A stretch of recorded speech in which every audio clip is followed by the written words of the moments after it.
Audio clip number 33، اس میں انشاءاللہ عز و جل آپ سورہ بقرہ کی آیت نمبر 96 سے لے کر 98 تک کی تلاوت، ترجمہ اور تفسیر صراط الجنان سنیں گے۔ بسم اللہ الرحمن الرحیم۔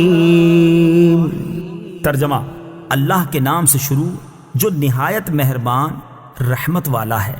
وَلَتَجِدَنَّهُمْ أَحْرَصَ النَّاسِ عَلَى حَيَاةٍ وَمِنَ الَّذِينَ أَشْرَكُوا يَوَدُّ أَحَدُهُمْ لَوْ يُعَمَّرُ أَلْفَ سَنَةٍ وَمَا هُوَ بِمُزَحْزِحِهِ مِنَ الْعَذَابِ أَن يُعَمَّرَ وَاللَّهُ بَصِيرٌ بِمَا يَعْمَلُونَ۔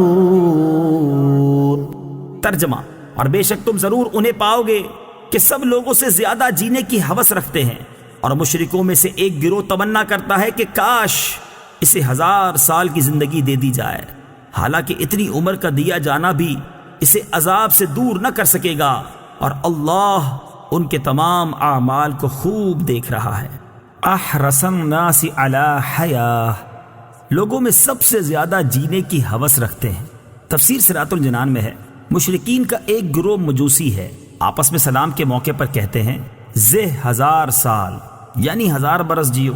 ان کے اس قول کے پیش نظر آیت کا خلاصہ یہ ہے کہ اے حبیب صلی اللہ تعالی علیہ وآلہ وسلم، مجوسی مشرک 1000 برس جینے کی تمنا رکھتے ہیں، اور یہودی ان سے بھی بڑھ گئے کہ انہیں جینے کی ہوس سب سے زیادہ ہے، حالانکہ اتنی عمر کا دیا جانا بھی اسے جہنم کے عذاب سے دور نہ کر سکے گا، اور اللہ تعالیٰ ان کے تمام اعمال کو خوب دیکھ رہا ہے، اور ان کا کوئی حال اللہ تعالیٰ سے چھپا ہوا نہیں۔ دنیاوی زندگی کے حریص کون؟ یاد رہے کہ کفار دنیاوی زندگی پر حریص ہوتے ہیں اور موت سے بہت بھاگتے ہیں، جبکہ مومن کی شان یہ ہے کہ وہ اگر زندگی چاہتا ہے تو صرف اس لیے کہ زیادہ نیکیاں کرے، آخرت کا توشہ جمع کرے، اور آخرت کا زاد راہ جمع کرنے کے لیے زندگی چاہنا اچھا ہے کہ یہ زندگی کی ہوس نہیں بلکہ آخرت کی تیاری ہے۔ نیز لمبی عمر اور زیادہ مال اللہ تعالیٰ کے راضی ہونے کی علامت نہیں، بلکہ یہ تو بعض اوقات وبال کا ذریعہ بن جاتے ہیں۔ حضرت ابو بکرہ رضی اللہ تعالیٰ عنہ فرماتے ہیں کہ ایک شخص نے عرض کی، یا رسول اللہ صلی اللہ تعالیٰ علیہ وآلہ وسلم، لوگوں میں سب سے بہترین کون ہے؟ ارشاد فرمایا، جس کی عمر لمبی ہو اور عمل نیک ہو۔ اس شخص نے پھر عرض کی، لوگوں میں سب سے برا کون ہے؟ ارشاد فرمایا، جس کی عمر لمبی ہو اور عمل برا ہو۔ قل من كان عدوا لجبريل فإنه نزله على قلبك بإذن الله مصدقا لما بين يديه وهدى وبشرى للمؤمنين۔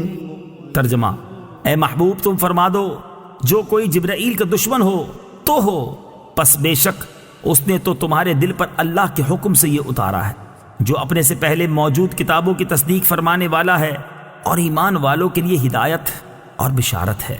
من کان عدوا، جو دشمن ہو۔ تفسیر صراط الجنان میں ہے، شان نزول، یہودیوں کے گروہ نے حضور سید المرسلین صلی اللہ تعالی علیہ وآلہ وسلم سے کہا، آپ کے پاس آسمان سے کون فرشتہ آتا ہے؟ نبی اکرم علیہ الصلوۃ والسلام نے ارشاد فرمایا، میرے پاس حضرت جبرائیل علیہ الصلوۃ والسلام آتے ہیں۔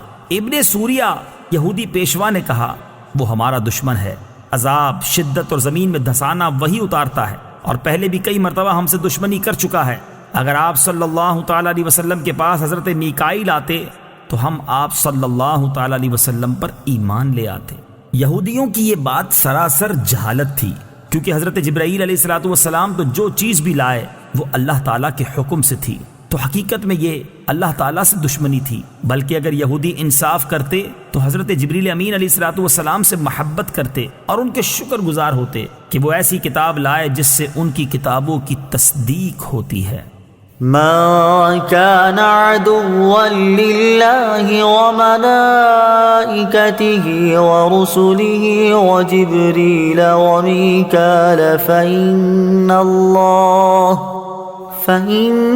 الله عدو للكافرين۔ ترجمہ، جو کوئی اللہ اور اس کے فرشتوں اور اس کے رسولوں اور جبرائیل اور میکائیل کا دشمن ہو تو اللہ کافروں کا دشمن ہے۔ من کان عدوا، جو کوئی دشمن ہو۔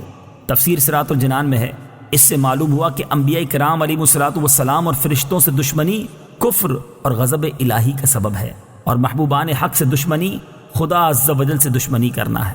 حضرت جبریل امین علیہ الصلوۃ والسلام انبیاء کرام کے خادم ہیں، ان کا دشمن رب تعالیٰ کا دشمن ہے۔ یہ بھی معلوم ہوا کہ ایک فرشتے سے عداوت سارے فرشتوں سے عداوت ہے۔ یہی حال انبیاء کرام علیہ الصلوۃ والسلام اور اولیاء اعظام رحمۃ اللہ تعالی علیہم سے عداوت رکھنے کا ہے۔ بخاری شریف کی حدیث ہے، حضرت ابو ہریرہ رضی اللہ تعالی عنہ سے روایت ہے، حضور اقدس صلی اللہ تعالی علیہ وآلہ وسلم فرماتے ہیں کہ اللہ تعالیٰ نے فرمایا، جو میرے کسی ولی سے دشمنی کرے اسے میں نے لڑائی کا اعلان کر دیا۔